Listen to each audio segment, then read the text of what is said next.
Salut! Dans cette vidéo, je vais vous parler de l'appareil respiratoire.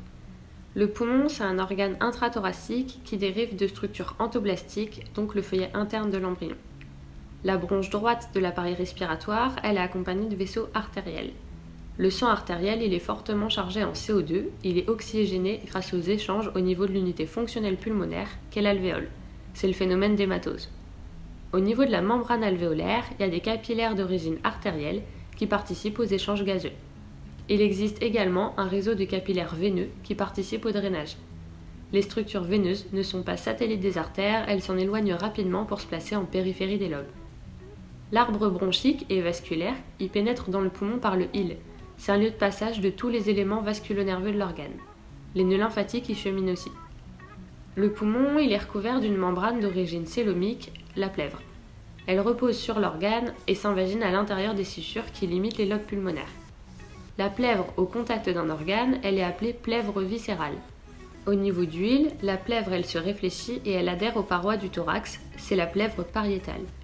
La cavité pleurale, elle est située entre ces deux feuillets. Elle subit une pression négative, ce qui lui permet de rester contre la paroi. Dans le sinus costodiaphragmatique, il y a deux feuillets de plèvre pariétale parce que le poumon ne descend pas jusqu'en bas. On parle de pneumothorax lorsqu'on a de l'air dans la cavité, et ce gaz il va empêcher le poumon d'adhérer à la paroi. C'est un hémothorax si c'est du sang qui s'insinue dans l'espace, et on parle de piothorax si la cavité est présente du pus. Le muscle diaphragme thoraco-abdominal, c'est l'inspirateur principal. Sa contraction, elle augmente les diamètres antéro-postérieurs. Il constitue la limite entre la cavité thoracique en haut et la cavité abdominale en bas. La paroi thoracique, elle limite les hémithorax, elle est constituée par les côtes. Les côtes sont réunies par 3 couches de muscles intercostaux par espace. Ce sont des muscles inspirateurs accessoires qui viennent renforcer l'action du diaphragme. Ils horizontalisent les côtes et augmentent les diamètres du thorax. Ça favorise l'inspiration. Entre ces muscles, on a le pédicule intercostal. Entre la paroi thoracique et la plèvre pariétale, il y a une structure résistante qui permet une forte adhérence de la plèvre pariétale à la paroi. C'est le fascia endothoracique. Et dans la partie haute, il est épaissi et il forme les ligaments suspenseurs de la plèvre.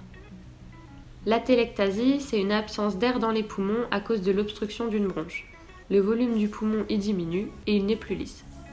La surface pulmonaire normale, elle est très lisse, excepté à quelques endroits où on a des reliefs. Chaque poumon, il est alimenté par une bronche principale qui va se subdiviser en bronches lobaires, qui se subdivise elle-même en bronches segmentaires qui aèrent des segments. Et ces segments, ils se projettent sur la surface du poumon. En ce qui concerne le poumon droit, il représente 55% du volume pulmonaire total. La veine cave crâniale et la veine azygos forment un relief à la face médiastinale du poumon. Les côtes, elles, font un relief à la partie antérieure. À sa surface, il y a deux scissures, la grande qui est oblique et la petite plus horizontale. Elles séparent les 3 lobes pulmonaires, le supérieur, le moyen et l'inférieur. La grande scissure sépare le lobe inférieur du moyen, tandis que la petite sépare le lobe supérieur du moyen. À la face médiastinale du poumon, il y a le île pulmonaire entouré de 2 feuillets qui s'accolent l'un à l'autre pour former le ligament pleural, ligament triangulaire. La bronche droite, au sommet du île, est en avant et au-dessus de l'artère pulmonaire. Dans la partie inférieure, il y a les veines pulmonaires supérieures et inférieures droites. Le île pulmonaire contient également des nœuds lymphatiques et des branches du nerf vague qui ont un rôle de bronchoconstriction. Le lobe supérieur, lui, il est composé de 3 segments, un premier apical, un deuxième dorsal et un troisième ventral. À la face antérieure du lobe moyen, il n'y a que le 4e segment latéral.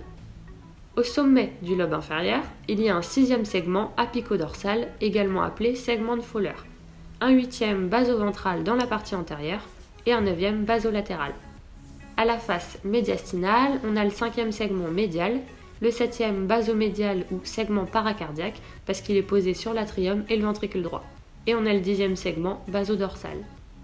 En ce qui concerne le poumon gauche, sa face médiastinale elle est marquée par la présence d'un île. Dans ce île, il y a la branche gauche de l'artère pulmonaire qui vient du ventricule droit, la branche principale gauche et les veines pulmonaires.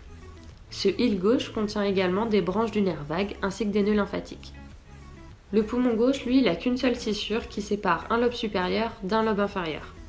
Il possède également 10 segments et la seule différence avec le poumon droit, c'est que le 4e, il est à la partie crâniale du lobe supérieur et que le 5e, il est caudal. La trachée, elle est constituée d'anneaux cartilagineux non fermés. Les extrémités dorsales de ces anneaux, elles sont donc reliées par un muscle lisse, le muscle trachéal, qui va se relâcher sous l'effet du système nerveux orthosympathique et qui se contracte sous l'effet du parasympathique. Entre les anneaux trachéaux, la trachée elle est fermée par une membrane trachéale. L'intérieur de cette trachée est tapissé par un épithélium de type respiratoire qui possède des cils. L'arbre bronchique, il débute par la trachée, qui naît en regard de la 6e vertèbre cervicale, et il va descendre à la face antérieure du cou et plonger dans le thorax. Cette trachée, elle mesure 7 cm de long et se divise à hauteur de la 5e vertèbre thoracique au niveau de ce qu'on appelle la carène. La forme et la taille des anneaux sont très variables au niveau de la carène. Sur le bord gauche de la trachée, au-dessus de cette division, il y a la portion horizontale de la crosse de l'aorte thoracique. La trachée, elle donne une bronche principale droite écartée de l'axe trachéal de 25 degrés et une gauche écartée de 45 degrés. La bronche principale droite, elle abandonne une bronche lobaire supérieure qui va se diriger vers les segments 1, 2 et 3. Elle se prolonge par une courte bronche intermédiaire qui abandonne les bronches lobaires moyennes, latérales et médiales au 4e et 5e segment. En dessous, il y a la bronche lobaire inférieure qui se divise en 4 bronches segmentaires, les 7e, 8e, 9e et 10e bronches. Et ça forme la pyramide basale.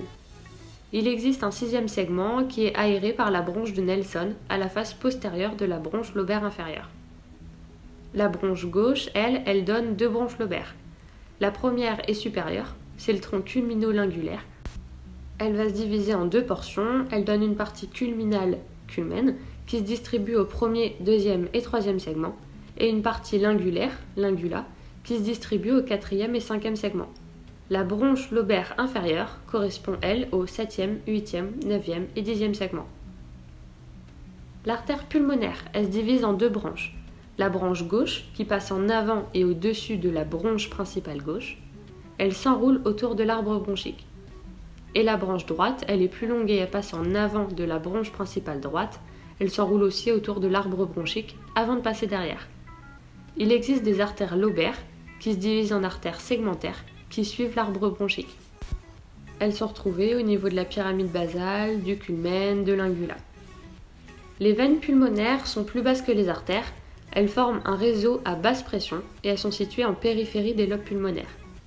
Elles se retrouvent dans la partie caudale des îles pulmonaires et entre ces veines et en avant, on a la cavité atriale gauche du cœur. L'hémithorax, il est composé de 12 côtes. La première, elle est plate et fortement oblique et elle s'articule avec le manubrium sternal. L'hémithorax, il est fermé par le diaphragme. En arrière, il y a le fil conducteur du médiastin postérieur qui est l'œsophage thoracique. Il va être collé au rachis jusqu'à TH4 avant de s'en dissocier légèrement. L'orifice œsophagien, il est musculaire et il est situé en regard de TH10 au niveau du diaphragme. La trachée, elle est en regard de l'œsophage et elle en constitue un rapport antérieur. Le tronc brachiocéphalique droit, il est formé par la veine jugulaire interne et la veine subclavière. Il est rejoint par le tronc brachiocéphalique gauche afin de former la veine cave supérieure, qui reçoit à sa face dorsale une unique veine, c'est la veine azygos. Cette veine draine la veine intercostale supérieure et les autres veines intercostales. Au niveau du cœur, on a le sac péricardique qui recouvre l'origine des gros vaisseaux de la base. Dans le médiastin antérieur, il y a une glande involue riche en lymphocytes T, c'est le thymus, il appartient au système immunitaire. Et on a des nœuds lymphatiques trachéolatéraux droits qui sont situés dans la loge de Barretti. Le nerf vague, il est en arrière de la jugulaire et de l'artère carotide commune. Il envoie un nerf laryngé récurrent qui fait une crosse sous l'artère subclavière droite à droite et sous la crosse de l'aorte à gauche. Il descend dans le thorax, passe au-dessus du hile et se positionne en arrière de l'œsophage thoracique. Le nerf phrénique, lui, provient de la racine C4.